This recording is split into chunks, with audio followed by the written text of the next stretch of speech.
بسم الله الحمد لله والصلاة والسلام على رسول الله وعلى آله وصحبه ومن والاه أما بعد സ്നേഹം നിറഞ്ഞ സഹോദരങ്ങളെ, കഴിഞ്ഞ ദർസിൽ നമ്മൾ ഇൽമുൽ മവാരീസുമായി ബന്ധപ്പെട്ട് അനിവാര്യമായി അറിഞ്ഞിരിക്കേണ്ട നിയമങ്ങൾ നമ്മൾ പഠിച്ചു. ഒരു വ്യക്തി മരണപ്പെട്ടു പോയാൽ അയാളുടെ സ്വത്തുമായി ബന്ധപ്പെട്ട് 5 കാര്യങ്ങൾ ശ്രദ്ധിക്കണമെന്ന് നമ്മൾ മനഃപ്പാഠമാക്കിയതാണ്. കാരണം 2 ദർസുകൾ നമ്മൾ റിപ്പീറ്റ് ചെയ്ത് പഠിച്ചതാണ്. ഒരാൾ മരിച്ചാൽ ഒന്നാമത്തേത് എന്താണ്? അയാളുടെ ധനത്തിൽ നിന്ന് പരിഗണിക്കേണ്ട ഒന്നാമത്തെ കാര്യം മുഅ്നതു തജ്ഹീസിഹി, മരണാനന്തര കർമ്മങ്ങൾക്ക് വേണ്ടിയുള്ള ചിലവ്. രണ്ടാമതായി ഒരാളുടെ ധനത്തിൽ നിന്ന് ശ്രദ്ധിക്കേണ്ടതായ കാര്യം റദ്ദുൽ അമാനാത്തി ഇല അഹ്ലിഹ, റദ്ദുൽ അമാനാത്ത് ഇല അഹ്ലിഹ, അയാളുടെ കൈവശം മറ്റുള്ളവരുടെ വല്ല വസ്തുവകകളും, മറ്റുള്ളവരുടെ ഉടമസ്ഥതയിലുള്ള വസ്തുവകകൾ അമാനത്തായിട്ടുണ്ടെങ്കിൽ ആ അമാനത്തുകൾ അതിൻ്റെ അവകാശികൾക്ക് തിരിച്ചു കൊടുക്കണം. മൂന്നാമത്തേത് ശ്രദ്ധിക്കേണ്ട കാര്യം എന്ന് പറയുന്നത് ഖദാഉദ്ദൈനി അനിൽ മയ്യിത്ത്, ഈ ഖദാഉ മാ അലൽ മയ്യിത്തി മിനദ്ദുയൂൻ, മരണപ്പെട്ട മയ്യിത്തിനുള്ള കടങ്ങൾ വീട്ടണം. അവിടെ നമ്മൾ മനസ്സിലാക്കി കടങ്ങൾ 2 വിധമുണ്ട്. കടമെന്ന് പറയുമ്പോൾ ഭൗതികമായി മനുഷ്യർക്ക് പരസ്പരമുള്ള കടം മാത്രമല്ല, മറിച്ച് മനുഷ്യർ പരസ്പരമുള്ളതായ കടവും അതോടൊപ്പം അള്ളാഹുവിനോടുള്ള മനുഷ്യൻ നിർവഹിക്കേണ്ടതായ കടപ്പാടുകൾ നിർവഹിക്കാൻ ബാക്കിയുണ്ടെങ്കിൽ ആ കടവും. ഒരാളുടെ ധനത്തിൽ നിന്ന് ഈ കടങ്ങൾ നിറവേറ്റുന്നിടത്ത് ഏതിന് മുൻഗണന കൊടുക്കുമെന്നിടത്തോ അതും നമ്മൾ കഴിഞ്ഞ ക്ലാസ്സിൽ മനസ്സിലാക്കി. ഏതാണ്? മനുഷ്യരുടെ. കാരണം അള്ളാഹുവിൻ്റെ കടങ്ങൾ ഒരുപക്ഷെ അള്ളാഹു എന്ത് ചെയ്തേക്കാം, പുറത്തു കൊടുത്തേക്കാം. എന്നാൽ മനുഷ്യരുടെ കടങ്ങൾ അള്ളാഹു തആല പുറത്തു തരുകയില്ല. പിന്നെ 4-മതായി നമ്മൾ മനസ്സിലാക്കിയത് എന്തായിരുന്നു? ഒരാളുടെ ധനത്തിൽ നിന്ന് വസിയത്ത് നടപ്പാക്കണം. വസിയത്ത് നടപ്പാക്കുന്നതിൻ്റെ ഏറ്റവും മുഖ്യ പരിധി എന്താണ്? അസ്സുലുസ്. വസിയത്തിൻ്റെ ഏറ്റവും മുഖ്യ പരിധി അസ്സുലുസ്. 3/1 വസിയത്ത് പ്രകാരം സ്വത്ത് നൽകാൻ പാടുള്ളൂ. ഒരാൾ അതിൽ കൂടുതൽ നൽകിയിട്ടുണ്ടെങ്കിലും എത്രയേ പരിഗണിക്കാവൂ? 3/1. അതുപോലെ തന്നെ വസിയത്ത് പ്രകാരം ആർക്ക് സ്വത്ത് കിട്ടുകയില്ല? മയ്യിത്ത് വസിയത്ത് പ്രകാരം എഴുതിയിട്ടുണ്ടെങ്കിലും സ്വത്ത് കിട്ടാത്ത ഒരാളുണ്ട്. ആരാണ്? അനന്തരാവകാശി.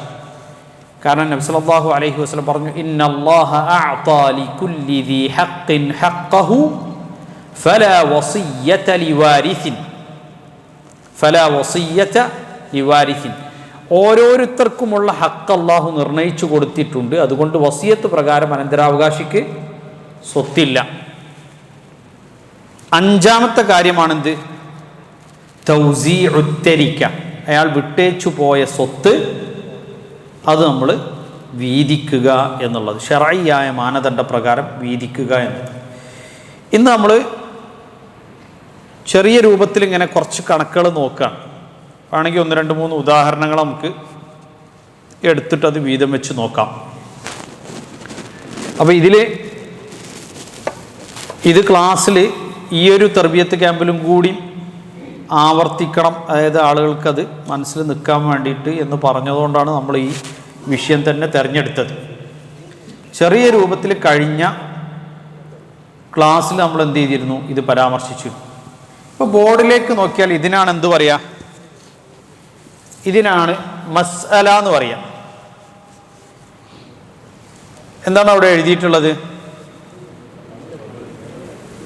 അബ് അല്ലേ? എന്താ അബ് എന്ന് പറഞ്ഞാൽ? വാപ്പ, പിതാവ്. ഇബിൻ ആരാ? മകൻ. വാപ്പിൻ്റെ മകനുണ്ട്. ആരാ മരിച്ചപ്പോ? മയ്യത്താണ് മരിച്ചത്. ആ മരിച്ച മയ്യത്തിൻ്റെ വാപ്പയാണ്. മനസ്സിലായില്ലേ? അപ്പൊ ഇത് വീണ്ടും വീണ്ടും എല്ലാ ക്ലാസ്സിലും നമ്മൾ ആവർത്തിക്കുന്നത്, ഇവിടെ എഴുതിയ ആൾക്കാർ തമ്മിലുള്ള ബന്ധങ്ങൾ നോക്കണ്ട. ഇവർ തമ്മിൽ എളാപ്പൻ്റെ മോനാണോ, മൂത്താപ്പൻ്റെ മോനാണോ, വല്യാപ്പൻ്റെ പേരക്കുട്ടിയാണോ, ഇതൊന്നും നിങ്ങൾ നോക്കണ്ട. പേരക്കുട്ടി ജീവിച്ചിരിപ്പുണ്ട്, അങ്ങനെയല്ല നമ്മൾ പറയണ്ടേ. മയ്യത്തായിട്ടുള്ള കണക്ഷനാണ് നമ്മൾ മസ്അലയിൽ എഴുതേണ്ടത്. അപ്പൊ അലാഖത്തുൽ വാരിസി ബിൽ മയ്യിത്ത്, അനന്തരാവകാശം കിട്ടാനുള്ള നിബന്ധനയിൽപ്പെട്ടതാണ് എന്താണ് ഈ മരിച്ച ആളുമായി അയാൾക്കുള്ള ബന്ധം എന്നുള്ളത്. എന്ത് ചെയ്യണം? അറിയണം. എന്തോ ഒരു ബന്ധമുണ്ട്, പക്ഷെ എന്താണെന്ന് അറിയില്ല എന്ന് പറഞ്ഞാൽ അനന്തരാവകാശത്തിന് പരിഗണിക്കാൻ കഴിയില്ല. സഹോദരനാണോ, മകനാണോ, വാപ്പയാണോ, എന്താണ് ആ ബന്ധം എന്നുള്ളത് വ്യക്തമായിരിക്കണം. അപ്പൊ ഇവിടെ നമ്മൾ നോക്കിക്കഴിഞ്ഞാൽ ഇവിടെ ഈ എഴുതിയത് ആരാ? മയ്യത്തിൻ്റെ ആളുകളാണ്. പിതാവ്, ഇബിൻ പുത്രൻ, ഇബ്നുൽ ഇബിൻ. ആരാ ഇബ്നുൽ ഇബിൻ? മകൻ്റെ മകൻ. അതായത് ഇത് അറബി പറഞ്ഞാൽ തന്നെ എല്ലാവർക്കും മനസ്സിലാവുന്ന സിമ്പിൾ അറബിക്കാണ്. പിന്നെ എന്താ പറയുക, ഈ മലയാളത്തിൽ നമ്മൾ ടൈപ്പ് ചെയ്യുമ്പോൾ ചിലപ്പോൾ ഇവിടുന്ന് പ്രസൻറ്റേഷൻ കൊണ്ടുവരുമ്പോൾ ഫോണ്ട് ചിലപ്പോൾ വർക്ക് ചെയ്യില്ല. അപ്പോൾ അതുകൊണ്ടാണ് അറബിയിലാവുമ്പോൾ പിന്നെ എല്ലാത്തിലും വർക്ക് ചെയ്യല്ലോ. പോയോ?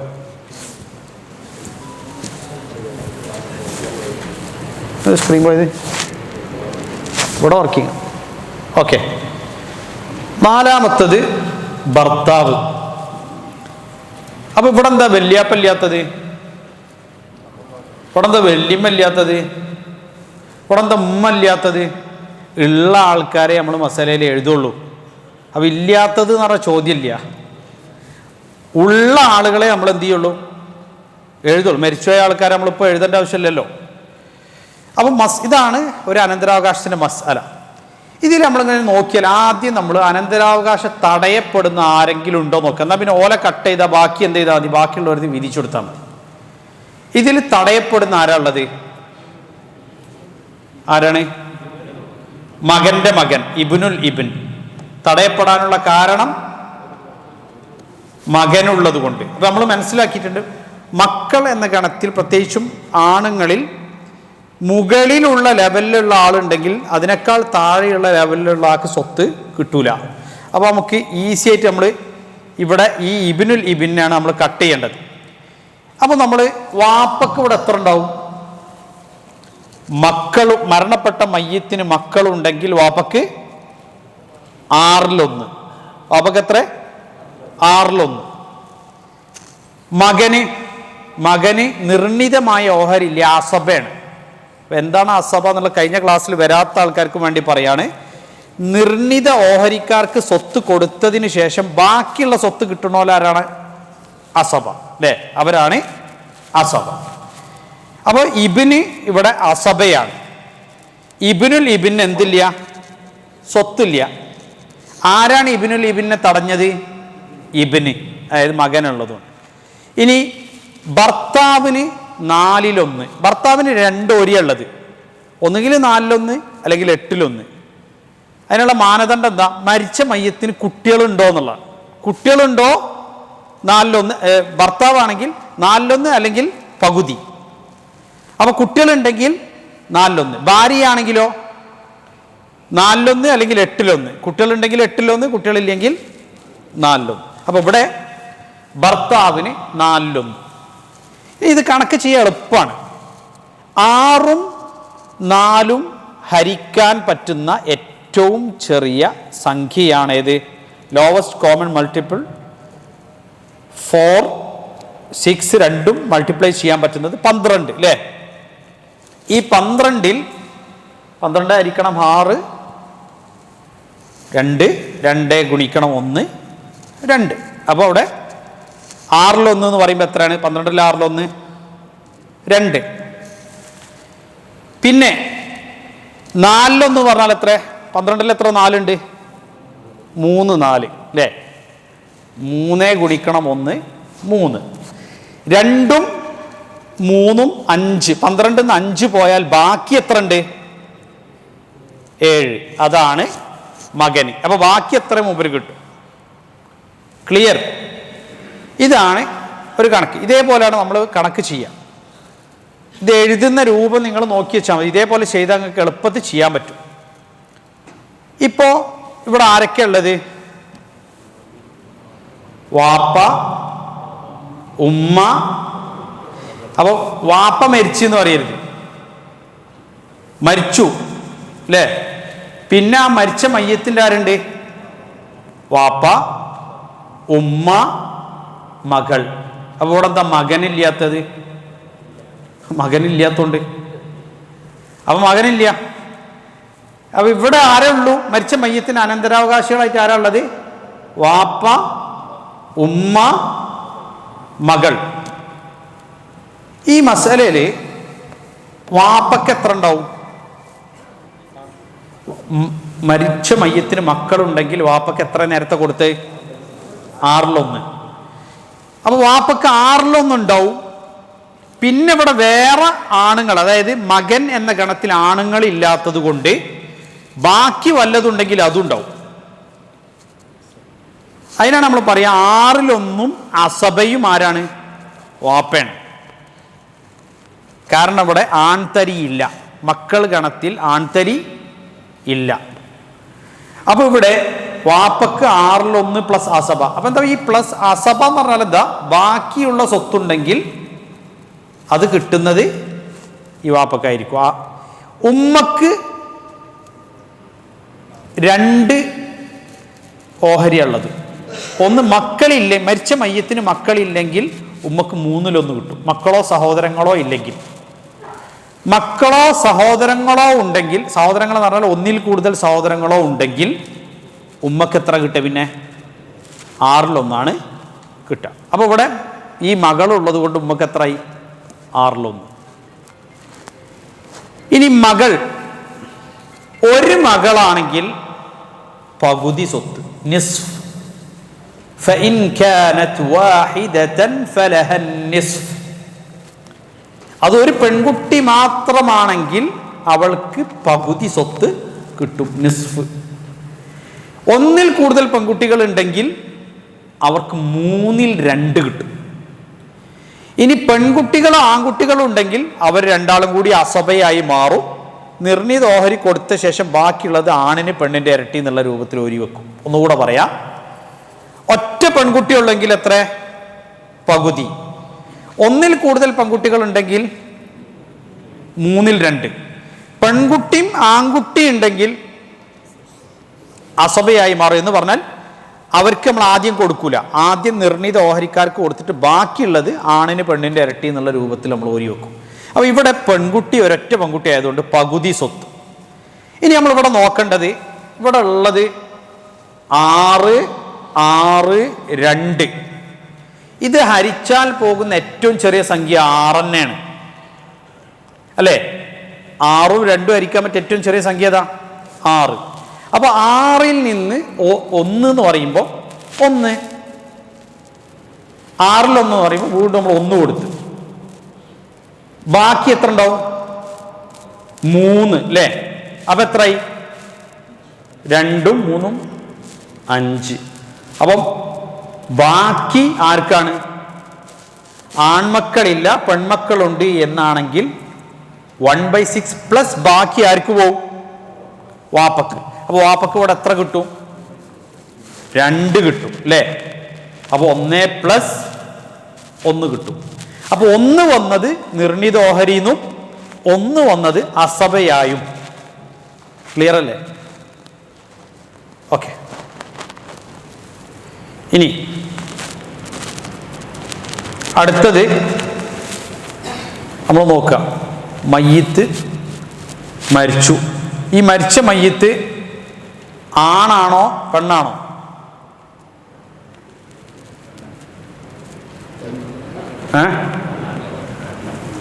ശരിക്കും നമ്മൾ ആണായാലും പെണ്ണായാലും നമ്മൾ അവകാശികൾ ആരാന്ന് നോക്കിയാൽ മതി. പിന്നെ ഇവിടെ നമ്മൾ നോക്കിയാൽ പെട്ടെന്ന് മനസ്സിലാക്കാൻ പറ്റും. കാരണം എന്താ? ഭർത്താവുണ്ട്. അപ്പോൾ ഭർത്താവുണ്ടെങ്കിൽ മരിച്ചത് എന്തായാലും ഭാര്യയായിരിക്കും. അപ്പം മരിച്ചതാണ് പെണ്ണ് എന്നതിനെ നോക്കി വ്യത്യാസങ്ങളില്ല. ഇപ്പം ചില ആൾക്കാർ പറയും ഈ സ്ത്രീ മരിച്ചാൽ അവരെ സ്വത്ത് ഓരി വെക്കേണ്ടത് വേറെ രൂപത്തിലും പുരുഷൻ മരിച്ചാൽ അവരെ സ്വത്ത് ഓരി വെക്കേണ്ടത് വേറെ രൂപത്തിലും. അങ്ങനെ ഒരു നിയമമല്ല. ഓക്കെ, അവിടെ ഭർത്താവാണെങ്കിൽ ഉള്ളതെങ്കിൽ ഓഹരിൻ്റെ വ്യത്യാസം വരും, ഭാര്യയാണെങ്കിൽ ഓഹരി വ്യത്യാസം വരും. അത് സ്വാഭാവികമാണ്, അവർക്കുള്ള ഓഹരിയെ കിട്ടുക, അത്രേ ഉള്ളൂ. അല്ലാതെ വേറെ ഒരു വ്യത്യാസവും ഇല്ല. അപ്പോൾ ഇവിടെ വല്യുപ്പ, ഭർത്താവ്, ഉമ്മ. ആരുടെ ഉമ്മ? മയ്യത്തിൻ്റെ ഉമ്മ. അപ്പോൾ നമ്മൾ ഇതിൽ പിതാവുണ്ടോ? ഇല്ല. പിതാവില്ലെങ്കിൽ വല്യുപ്പ ആരെ സ്ഥാനത്താവും? പിതാവിന് എങ്ങനെ കൊടുത്തു അതേപോലെ വല്യുപ്പക്ക് കിട്ടുക. ഇനി പിതാവുണ്ടെങ്കിൽ വല്യുപ്പക്ക് കിട്ടൂല. പിതാവുണ്ടെങ്കിൽ ആർക്ക് കിട്ടൂല? വല്യുപ്പക്ക് കിട്ടൂല. കാരണം ഒരേ ഗണം, പിതൃഗണം. അതിൽ ആദ്യത്തെ ആളുണ്ടെങ്കിൽ രണ്ടാമത്തെ ആൾക്ക് എന്ത് ചെയ്യില്ല? കിട്ടൂല. ഈസിയല്ലേ? ഈസിയാണ്. അപ്പം വല്യുപ്പക്ക് ഇവിടെ അസബ.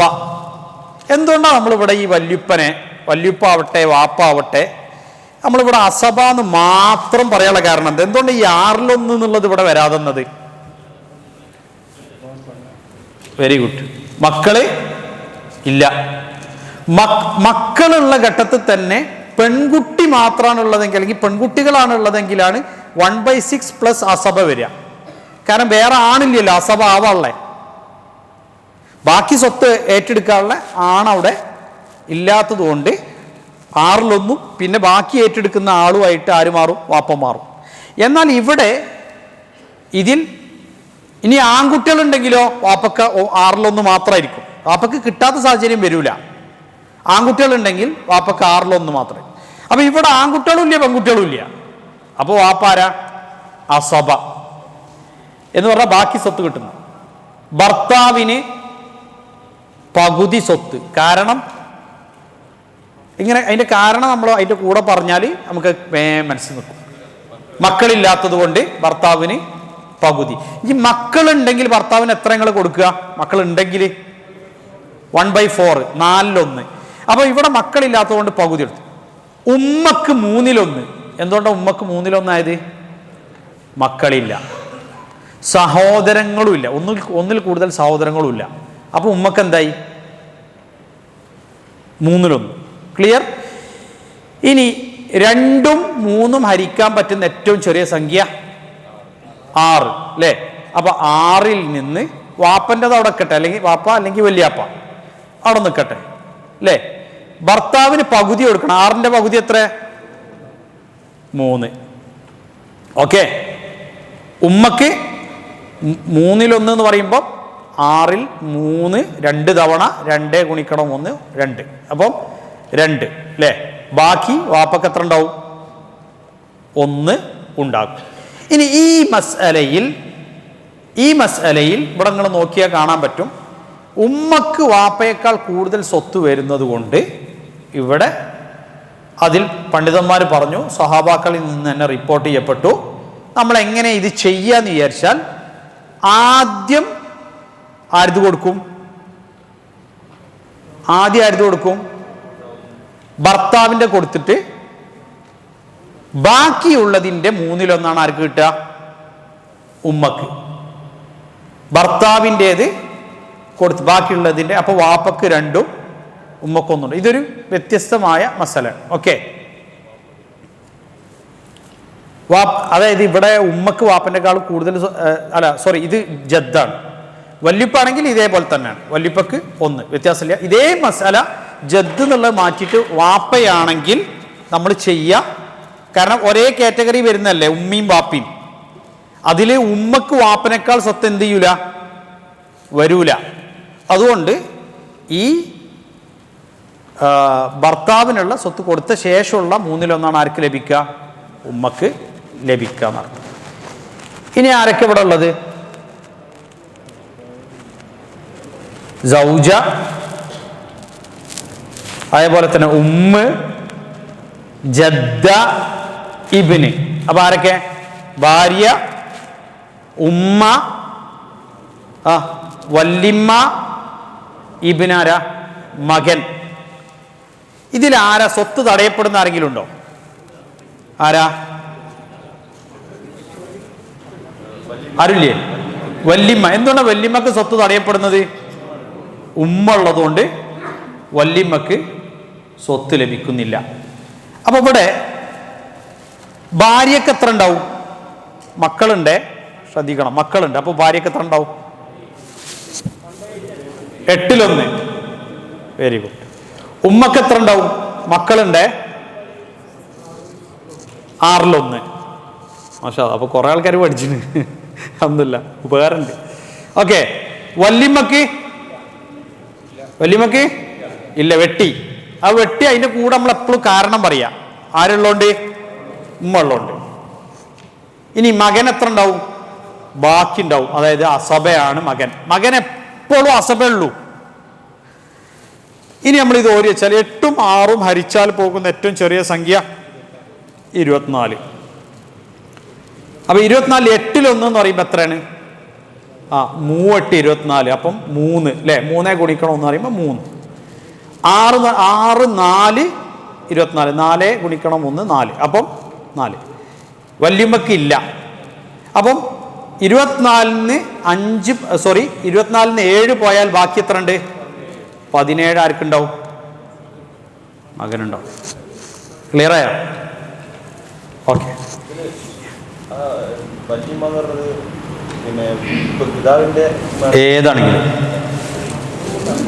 ഏതാണെങ്കിലും വല്യമ്മമാര് ഏത് കാറ്റഗറി വരെ വെച്ചാൽ ഉമ്മ എന്ന കാറ്റഗറിയിലാണ് വരിക. ഉമ്മ ഉണ്ടെങ്കിൽ വല്യമ്മ എന്നുള്ള ഗണത്തിൽ എന്ത് ചെയ്യൂല? സ്വത്ത് അവർക്ക് ലഭിക്കൂല. ഓക്കെ. ഇനി ഇവിടെ നോക്കുക. നമുക്ക് ഇതിൽ ആൺകുട്ടി പെൺകുട്ടിയും വരുന്നുണ്ട്. ഇതുവരെ എന്തായിരുന്നു? ഒന്നുകിൽ ആൺകുട്ടി ഉണ്ടാവും അല്ലെങ്കിൽ പെൺകുട്ടി ഉണ്ടാവും. ഈ മസലയിൽ ബിന്തുണ്ട്, ഇബ്നുണ്ട്. അപ്പൊ ഈ മസല എവിടുന്ന വരിക? ഇത് ഓരോരുത്തരുടെ മരണപ്പെട്ട അവസ്ഥയാണ്. അത് ഓരോരുത്തർക്കും വ്യത്യസ്തമായിരിക്കും. അപ്പോൾ ഒരു മനുഷ്യൻ മരിച്ചപ്പോൾ അയാളുടെ അനന്തരാവകാശിയായിട്ടുള്ളത് ആരൊക്കെയാണ്? ഭർത്താവ്, മകൾ, വല്യുപ്പ, മകൻ. ഭർത്താവിന് ഇവിടെ എത്ര ഉണ്ടാവും? മക്കളുണ്ട്, മരിച്ച മയത്തിന് മക്കളുണ്ട്. അപ്പൊ ഭർത്താവിന് എത്ര ഉണ്ടാവും? 4/1. മകൾക്ക് എത്ര ഉണ്ടാവും? അസബ. എന്തുകൊണ്ട് നിങ്ങൾ അസബ എന്ന് പറയാൻ കാരണം? ആ മകളുടെ കൂടെ ഒരു മകനുണ്ട്, അതേ കാറ്റഗറിയിലുള്ള ആണും ഉണ്ട്. അപ്പൊ ആണ് പെണ്ണ് വന്നാൽ ബാക്കി സ്വത്ത് ആണിന് പെണ്ണിന്റെ ഇരട്ടി എന്നുള്ള രൂപത്തിൽ അവർ ഓരി വെക്കും. അപ്പൊ അവിടെ എന്ത് കിട്ടില്ല? പകുതി സ്വത്ത് കൊടുക്കാൻ പറ്റൂല. മനസ്സിലായോ? അപ്പൊ ആ പെണ്ണിന്റെ കൂടെ അതേ ദറജയിലുള്ള ആരുണ്ട്? ആണുണ്ട്. ഇനി നോക്കുക. അപ്പൊ അത് അസബ. വല്യുപ്പ വല്യുപ്പ അവിടെ വാപ്പല്ലെങ്കിൽ വല്യുപ്പക്ക് സ്വത്തുണ്ടാവും. നിങ്ങൾ വാപ്പുണ്ടോ നോക്കിയാൽ മതി. വാപ്പല്ല. അപ്പൊ വല്യുപ്പ വാപ്പന്റെ സ്ഥാനത്തേക്ക് വരും. അപ്പൊ ഇവിടെ എത്ര ഉണ്ടാവും? 6/1. മകൻ അസബ.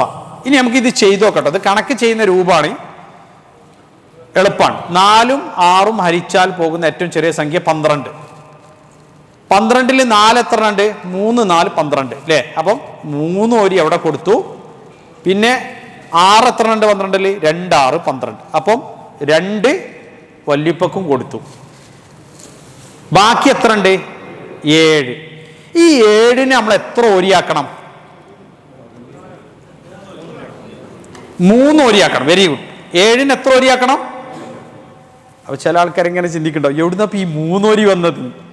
അതായത് ആണിന് 2 ഓരി, പെണ്ണിന് 1 ഓരി. ബാക്കിയുള്ള സ്വത്ത് ആണിന് 2 ഓരി, പെണ്ണിന് 1 ഓരി. അപ്പൊ ബാക്കിയുള്ള സ്വത്ത് എത്ര? ഇവിടെ ഈ 3 കൊടുത്ത് 2 കൊടുത്ത ബാക്കിയുള്ള സ്വത്ത് 7. ഒന്നും കൂടി പറയാം, ചില ആൾക്കാരൊക്കെ ഒന്ന് ഇങ്ങനെ ജസ്റ്റ് ഒന്ന് ഓരോ കണക്കൊക്കെ ഇപ്പൊ കൂട്ടാണ്, അത് പിന്നെ കൂട്ടാ. കിട്ടാനുള്ളതൊക്കെ ഇപ്പൊ കൂട്ടാണ്, അത് പിന്നെ കൂട്ടാ. നിങ്ങൾ ഇവിടെ ശ്രദ്ധിക്കും, മറ്റേ കണക്ക് തെറ്റും. അപ്പോ ഇതില്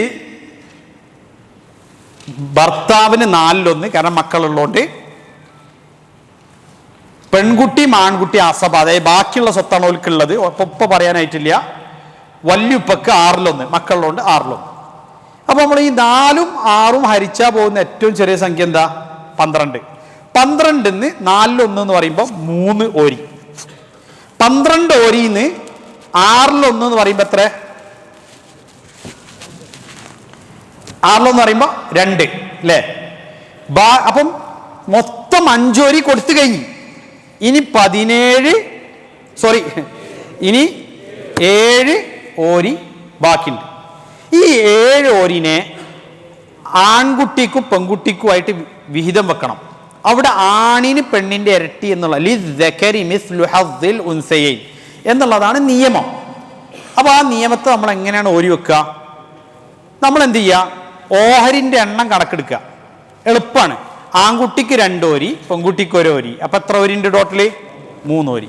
എന്നിട്ട് നമ്മൾ എന്ത് ചെയ്താൽ എല്ലാത്തിനും ഈ 3 കൊണ്ട് ഗുണിക്കുക. നമ്മളിവിടെ തൽക്കാലം ആണിനും പെണ്ണിനും കൂടി 7 വരേണ്ടത്. അപ്പൊ നമ്മൾ ഇതിനെ 7 വരേണ്ടത്. അപ്പൊ നമ്മൾ എന്ത് ചെയ്യുക? എല്ലാത്തിനും 3 കൊണ്ട് ഗുണിക്കുക. അപ്പൊ നമുക്ക് ഒന്നും കൂടി ചെയ്തു നോക്കാം. ഇവിടെ നോക്ക്, 12 ഗുണിക്കണം 3 എത്രയായി? 36. അതായത് ടോട്ടൽ ഓരിന്റെ എണ്ണം 36 ഉണ്ട് എന്ന് കരുതുക. നമുക്ക് ഒരു കേക്കിന് എത്ര ഓരിമാണെങ്കിൽ ആക്കാലോ കണക്കില്. അപ്പം 36. ഇനി ഇതിന്ന് 4/1 എന്ന് പറയുമ്പോൾ എത്ര? 9. അത് എളുപ്പമാണ്. ഈ 3നെ 3 കൊണ്ട് ഗുണിച്ചാൽ മതി. അതായത് മുകളിൽ ഗുണിക്കണ സംഖ്യ കൊണ്ട് എല്ലാത്തിനും ഗുണിക്കാം. അപ്പൊ 3 ഗുണിക്കണം 3 9. 2 ഗുണിക്കണം 3 6. ഇനി ഈ പെൺകുട്ടിക്ക് എത്ര ഓരിയായിരുന്നു? 1 ഓരി. അപ്പൊ 1 ഗുണിക്കണം 7 7. ഓക്കെ. ആൺകുട്ടിക്ക് എത്ര ആയിരുന്നു? 2 ഓരി. 2 ഗുണിക്കണം 7 14. ക്ലിയർ?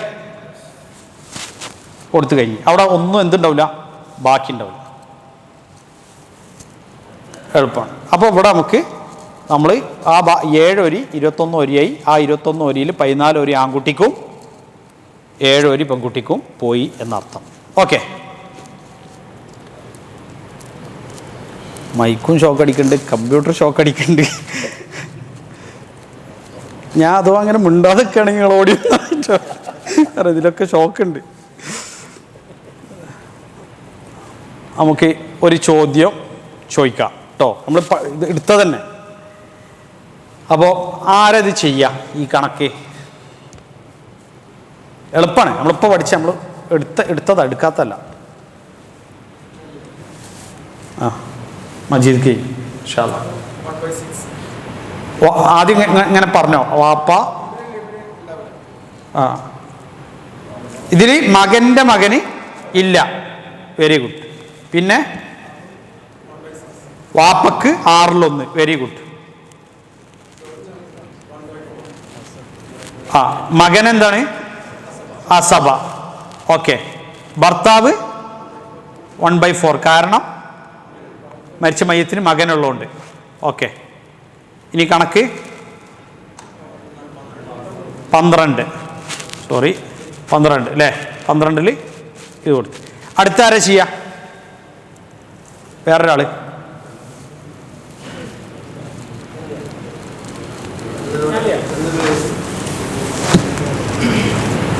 തൻവീർക്ക.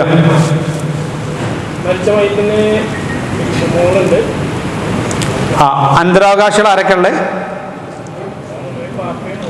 ഉമ്മയും വാപ്പയും മോളുമാണ് ഉള്ളത്. ഓക്കെ.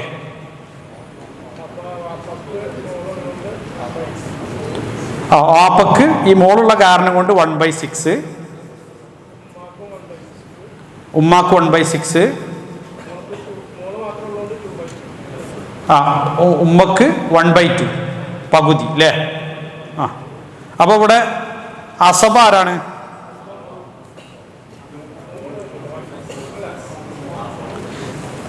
മോള് അസബയാവണമെങ്കിൽ മോളെ കൂടെ ആര് വേണം? മയ്യത്തിൻ്റെ മോനും കൂടി വേണം. ഇവിടെ മോനില്ലാത്ത മോളോ?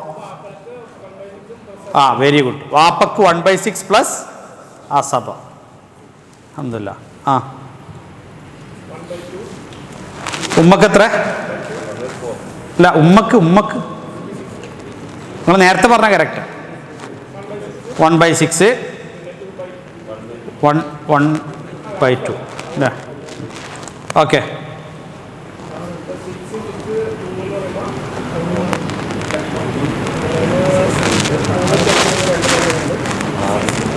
ആറിൽ എങ്ങനെ ചെയ്യേണ്ടി വെച്ചാൽ ഇവിടെ ഉള്ള 6 അതിന് ആ മോളത്തെ 6 ഹരിക്കുക.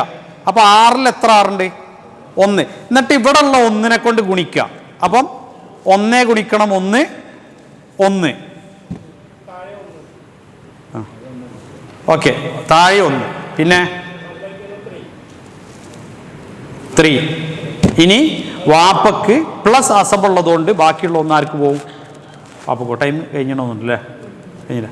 അപ്പോൾ നമുക്ക് അവസാനിപ്പിക്കുക. ജസാക്കുമുല്ലാഹ് ഖൈറൻ. ബാറക്കല്ലാഹു ഫീക്കും.